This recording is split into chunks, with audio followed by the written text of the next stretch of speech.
Alright, check this out. Here we have an electronics MECH G3 with the Ryzen 7 5800H, the RTX 3070 at 125 watts, and a 165Hz Quad HD display.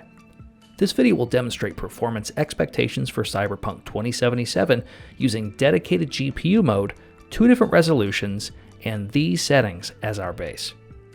So let me break this down. Starting at the laptop's native Quad HD resolution, ray tracing on, and DLSS off, this is definitely not the way to play this game.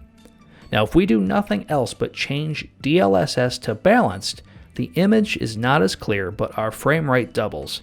Note that the CPU temps have now climbed over 90 degrees Celsius.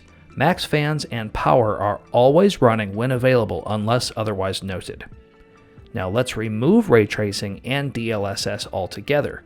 Our frame rate moves up ever so slightly. Now to our right is Full HD resolution, ray tracing on, and DLSS off.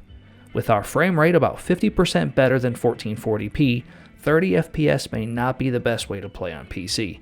Keyboard and mouse may feel sluggish to many users, that's all. Now if we add balanced DLSS to this mix, our frame rate moved up to near 60 FPS, but our GPU saturation begins to show signs of a CPU bottleneck. Note again the temps on the CPU are around 90 degrees Celsius, and the 3070 is getting closer to 80 degrees Celsius as this test proceeds. Removing ray tracing and DLSS altogether at Full HD gets us that 60 FPS with a 10 FPS buffer here and there. For fun, let's take these settings and compare that to an Intel-equipped 125-watt RTX 3070 just for fun. And that'll wrap it up. Subscribe and see much more covered on this G3.